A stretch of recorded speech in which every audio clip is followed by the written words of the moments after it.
پښتنو د کراچۍ مسلې د ټرانسپورټ د کچا بادۍ د شناخت د ایجوکیشن پرون موږ د دې ناروا ده خو د دې نه مو لس شل کاله مخکې د خپلې خاورې او د خپل اختیار خبرې کولې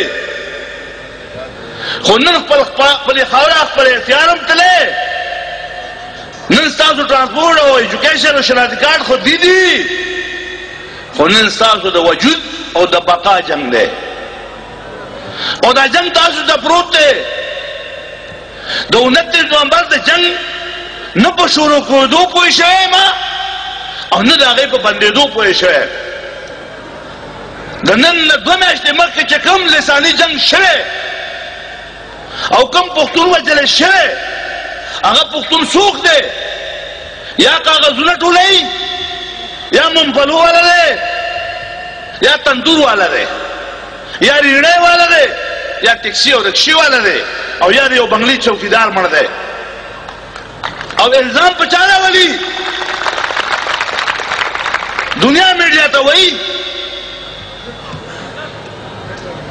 تالیان کمې بجاو گئے دی خبرو ته لږ سوچ وکړئ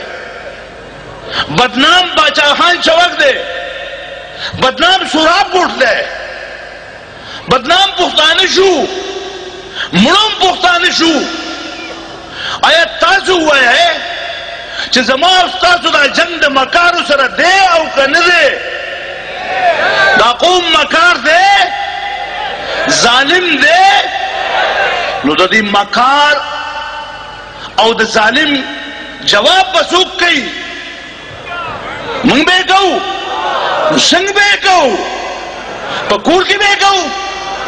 د ټوپک سره به هم څوک هلته شي 2 دانې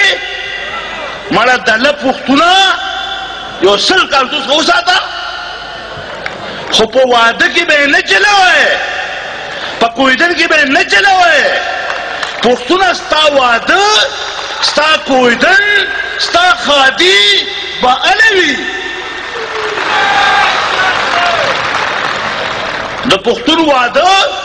د پښتون کویدن د پښتون خوشحالي به کله وي جواب راکئ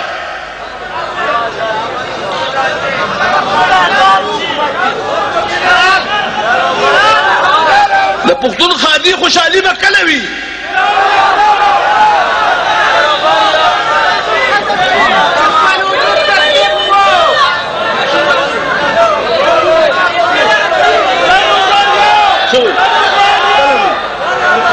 د پښتون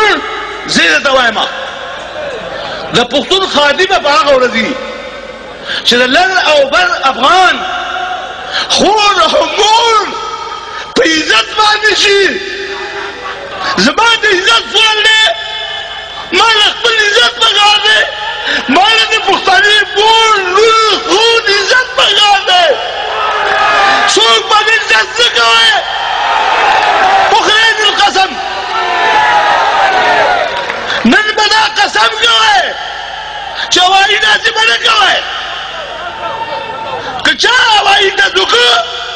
هغه به د پښتنې خور او مور قاتل وي دا کارتوس به وخت لږ دی او دا وخت را روان دی نن درته بانې جوړوي او تا وژني خو پېژنې ته نه نن هم تاسو راوځي په لارو کې جیب کوتره جوړ شوي نن سره جلاله افغانستان خویندې او لوڼه چې راووتې نو دلته مو له نوم ګیلمجن کېښوده او په پنجاب کې په منډیو خرڅېدې خو خفه کېږئ مه پښتنو د چارسدي او د مردان او د سوات په خویندو میندو هم دا وخت را روان دی که تر کومې پورې پښتنو خپل ځان نه پېژندلی دې ته تیار اوسئ څوک مو په اسلام دوکه کوي څوک مو په پیسو دوکه کوي خو پښتون وایي